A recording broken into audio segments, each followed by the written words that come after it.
Il existe une erreur silencieuse que la majorité des gens commettent lorsqu'ils observent le monde et jugent les autres. Une erreur subtile mais profonde qui consiste à croire que la puissance d'un homme se mesure à son volume, à son agitation, à sa capacité à occuper l'espace par le bruit plutôt que par la présence, comme si l'intensité extérieure pouvait remplacer la solidité intérieure. Alors que dans la réalité la plus froide et la plus honnête, ceux qui possèdent la véritable force sont presque toujours ceux que l'on remarque le moins au premier regard. L'homme réellement dangereux n'est pas celui qui élève la voix, ni celui qui frappe la table, ni celui qui cherche à imposer son autorité par des explosions émotionnelles, mais celui qui demeure immobile lorsque tout tremble autour de lui, celui dont le regard reste stable lorsque les autres s'agitent, celui dont le silence n'est pas vide mais chargé d'une attention aiguë, car ce silence n'est pas une absence d'énergie, mais une énergie contenue, organisée, maîtrisée. Comme l'écrivait Sénèque, philosophe de la lucidité et médecin de l'âme humaine, la plus grande puissance est le gouvernement de soi. Et cette phrase, que beaucoup lisent sans la comprendre, signifie que la domination extérieure est insignifiante comparée à la souveraineté intérieure.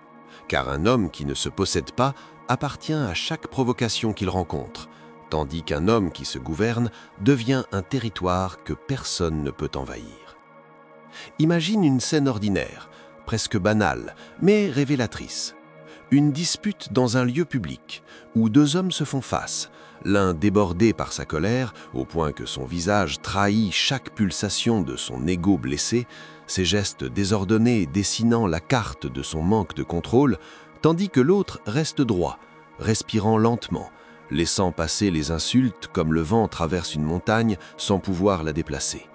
Et dans ce contraste brutal entre agitation et stabilité, tous les témoins ressentent instinctivement que le véritable centre de gravité de la scène appartient à celui qui ne bouge pas. La colère visible rassure parce qu'elle est prévisible, mais le calme profond déstabilise parce qu'il cache une capacité de décision que l'on ne peut pas anticiper. Et tout ce qui échappe à la prévision inspire naturellement le respect, parfois même la crainte, car l'être humain redoute moins la violence que l'inconnu.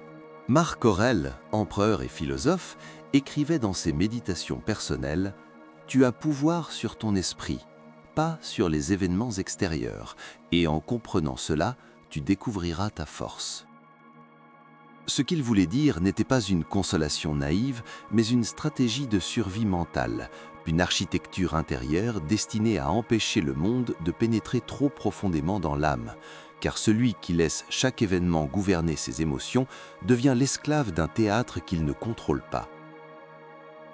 Permets-moi de te raconter une histoire ancienne, souvent ignorée mais révélatrice, celle d'un général romain réputé pour ne jamais crier sur ses soldats, même dans les moments où la défaite semblait inévitable, même lorsque le chaos transformait le champ de bataille en tempête humaine.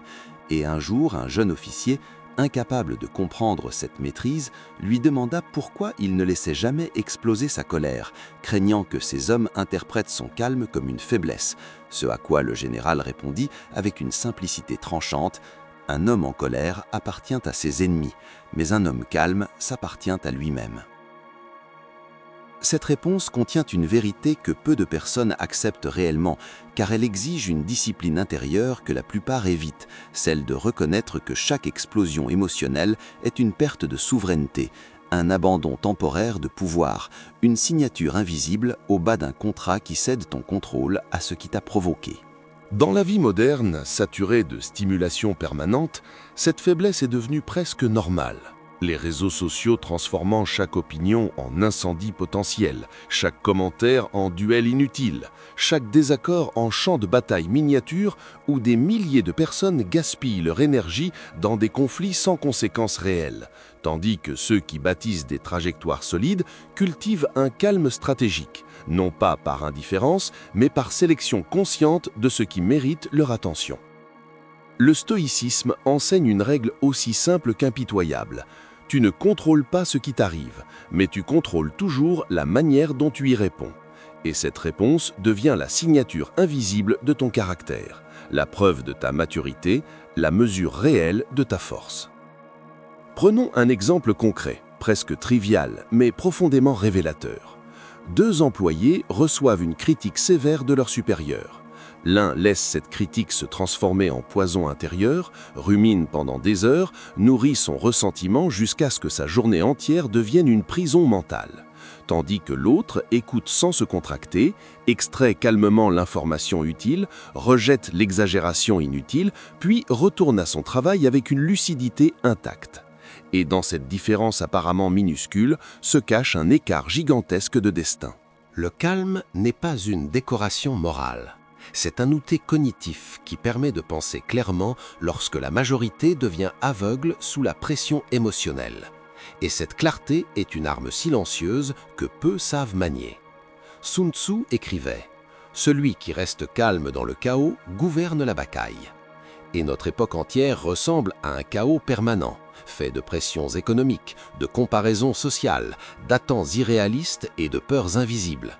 Ce qui signifie que l'homme calme devient une anomalie statistique, et toute anomalie stable finit par dominer son environnement. Mais il faut comprendre une nuance essentielle.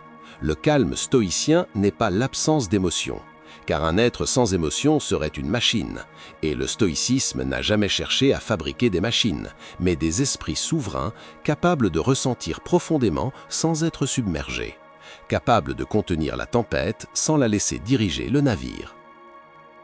L'homme calme porte en lui une énergie immense, une colère disciplinée, une ambition canalisée, une force compacte qui n'a pas besoin de spectacle pour exister. Et c'est précisément cette densité intérieure qui le rend dangereux, car il agit avec intention là où les autres réagissent par réflexe. Pense aux personnes que tu respectes réellement, celles dont la présence suffit à stabiliser une pièce entière, et tu remarqueras que leur autorité ne provient presque jamais du volume de leur voix, mais de la gravité tranquille de leur esprit. Car le calme inspire la confiance, tandis que l'agitation trahit une fragilité. Épictète écrivait « Ce ne sont pas les événements qui troublent les hommes, mais l'opinion qu'ils en ont. » Autrement dit, la souffrance inutile naît souvent de l'interprétation plutôt que de la réalité. Et l'homme calme apprend à corriger son interprétation avant d'accuser le monde, ce qui lui donne un avantage psychologique immense. Dans les moments critiques de l'existence, lorsque surviennent les ruptures, les pertes, les échecs ou les accidents, ce ne sera pas ton intelligence brute qui te sauvera, mais ta capacité à maintenir une stabilité intérieure suffisante pour penser encore, respirer encore, choisir encore. Car la panique ferme les portes de l'esprit, tandis que le calme les laisse ouvertes. Le véritable danger de l'homme calme n'est pas qu'il attaque, mais qu'il devient presque impossible à manipuler. Car la manipulation exige des leviers émotionnels, et lorsqu'un individu réduit l'emprise de la peur, de la colère et de l'ego sur ses décisions, il échappe progressivement aux mécanismes qui contrôlent la majorité. Et dans un monde où tant de personnes vivent sous l'influence invisible de leurs impulsions, celui qui se maîtrise devient une exception puissante, une présence que l'on ne peut ni pousser facilement, ni détourner aisément. Alors la question n'est pas de savoir comment paraître fort, mais comment devenir maître de soi. Car la maîtrise intérieure élimine le besoin de démonstration extérieure, et l'homme qui n'a rien à prouver devient paradoxalement celui que l'on respecte le plus. La liberté stoïcienne n'est pas une liberté politique ou sociale, mais une liberté mentale qui consiste à ne plus être l'esclave automatique de ses réactions, à créer un espace entre l'événement et la réponse, un espace minuscule mais décisif où se construit la dignité. Chaque fois que tu respires avant de parler, que tu observes avant d'agir, que tu réfléchis avant de répondre, tu renforces cette forteresse intérieure pierre par pierre, et ces gestes invisibles, répétés quotidiennement, fabriquent un caractère que les tempêtes auront du mal à fissurer. Souviens-toi que dans la nature, les forces les plus redoutables sont souvent silencieuses. Les montagnes ne crient pas, les océans profonds ne s'agitent qu'en surface, et le lion ne rugit pas avant chaque mouvement, car le silence est souvent le masque de la préparation. Dans un monde saturé de bruit, celui qui maîtrise le silence acquiert une supériorité rare, non pas parce qu'il domine les autres, mais parce qu'il se domine lui-même, et cette domination personnelle est la forme la plus pure de pouvoir. Alors entraîne ton esprit dans les petites contrariétés quotidiennes, dans les retards, les insultes mineures, les frustrations ordinaires, car ces moments sont des salles d'entraînement déguisées, des occasions répétées de renforcer ta stabilité. Et chaque victoire minuscule contre l'impulsion prépare une victoire plus grande contre le chaos. Un homme difficile à briser devient une présence que le monde apprend à contourner plutôt qu'à affronter. Et dans cette solidité silencieuse se trouve la véritable définition du danger. Non pas la violence, mais l'inébranlabilité.